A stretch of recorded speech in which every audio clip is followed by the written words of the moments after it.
Welcome to Telugu focus TV. నేను మీ శ్రీనివాస్ రెడ్డి. వీరికి pension తొలగింపు ప్రభుత్వం ఒక సంచలనమైనటువంటి నిర్ణయం తీసుకుంది. అయితే ఎవరికి పెన్షన్ తొలగిస్తుంది ఏమనేది కూడా ఈ వీడియోలో మనం తెలుసుకుందాం. పూర్తిగా చూడండి, మీకు అర్థమైపోతుంది. ఏపీలో కూటమి ప్రభుత్వం వరుస నిర్ణయాలు తీసుకుంటుంది. ఈ ఏడాది సంక్షేమ పథకాలు అమలు చేయాలని ప్రభుత్వం డిసైడ్ అయింది కాబట్టి, అదే సమయంలో కొత్తగా రేషన్ కార్డులకు సంబంధించి కావచ్చు, పెన్షన్ కొత్తవి మంజూరు పైన కూడా ఇక్కడ ఒత్తిడి పెరుగుతుంది. కొత్త రేషన్ కార్డులు అలాగే పెన్షన్ మంజూరు వేళ అర్హులకును అంటే అనర్హులు ఎవరైతే ఉన్నారో వాళ్ళందరిని కూడా తొలగించేయాలని కూడా ప్రభుత్వం భావిస్తుంది. ఈ మేరకు కూడా కసరత్తులైతే మొదలుపెట్టింది. అర్హత లేకపోయి ఎవరైతే ఉంటారో వాళ్ళ పెన్షన్ కూడా అంటే పొందుతున్న వారు ఎవరైతే ఉన్నారో అర్హత లేని వాళ్ళు కూడా అలాంటి వారిని గుర్తించి వారికి కోత వేసేందుకు కూడా ప్రభుత్వం మార్గదర్శకాలను కూడా తాజాగా ఇక్కడ ఉత్తర్వులు కూడా జారీ చేసేసింది.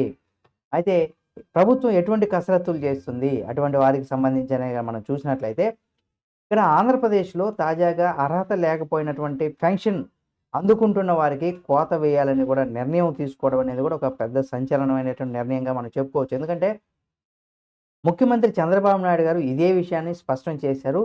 ఇక్కడ అనర్హులు ఎవరైతే ఉంటారో వాళ్ళకి పెన్షన్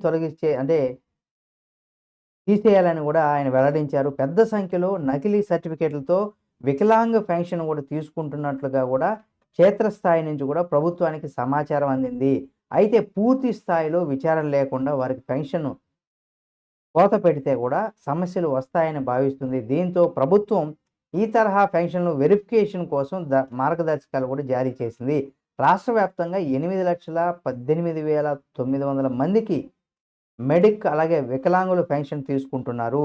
మార్గదర్శకాలు ఏ విధంగా జారీ చేసిందనేది కనుక మనం చూసినట్లయితే, ఈ పెన్షన్ ఏదైతే ఉందో అందుకుంటున్న వారికి ఫిజికల్ వెరిఫికేషన్ చేసినటువంటి ప్రభుత్వం ప్రత్యక్షంగా టీమును కూడా నియమించింది.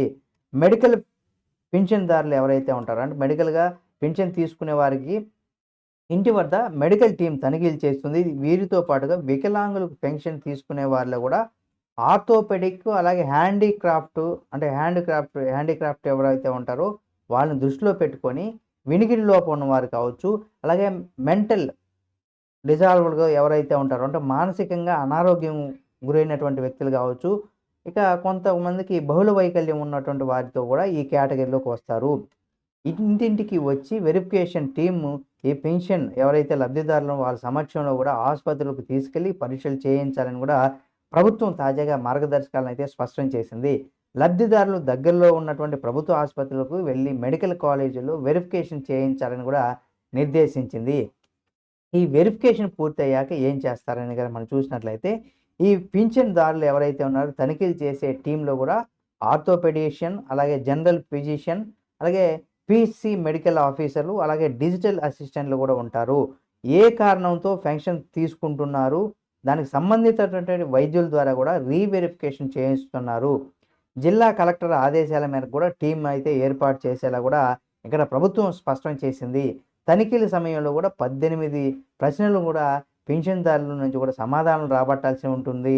అంటే ఈ రీవెరిఫికేషన్ ప్రక్రియలో ఎవరైనా ఇక్కడ ఆరోపణలు ఉన్నట్టుగా కూడా లేదా బోగస్ సర్టిఫికెట్లు పెన్షన్ పొందుతున్నట్టుగా గుర్తిస్తే వారికి సంబంధించి కూడా ప్రభుత్వానికి సమాచారం ఇవ్వచ్చు అనేసి కూడా చెప్పుకొస్తుంది. అంటే పూర్తి స్థాయిలో కూడా పరిశీలన పూర్తయిన తర్వాతే కూడా ప్రభుత్వం వీరికి కూడా పెన్షన్లు రద్దు చేస్తూ నిర్ణయం తీసుకుంటుంది. ఇది 100% ఇలా కొంత అక్రమంగా ఎవరైతే అంటే వాళ్ళు అనర్హులైనప్పుడు కూడా అర్హులుగా సర్టిఫికెట్లు తెచ్చుకొని ఎవరైతే పెన్షన్ తీసుకుంటున్నారో అలాంటి వారినంతా కూడా 100% తీసేయాలి. ఎందుకంటే అది నిజమైనటువంటి లబ్ధిదారులకే చేకూరే విధంగా కూడా ఉండాలి కాబట్టి తప్పనిసరిగా ఇటువంటి నిర్ణయాలు 100% ప్రభుత్వం తీసుకోవాలని కూడా మనం తెలుసుకుందాం. ఇది ఎంతోమందికి ఉపయోగపడుతుంది. తప్పనిసరిగా ఇక అనర్హులు ఎవరైతే ఉన్నారో ఇది వాళ్ళకి పెద్ద షాక్‌గా చెప్పుకోవచ్చు. ఈ వీడియో మీకు నచ్చితే లైక్ చేయండి. ఈ వీడియో పైన మీ అభిప్రాయాన్ని కామెంట్ రూపంలో తెలియచేయండి. మరిన్ని వీడియోల కోసం మన Telugu focus TV channel subscribe చేసుకొని పక్కనే ఉన్న బెల్ బటన్ నొక్కడం మాత్రం మర్చిపోకండి.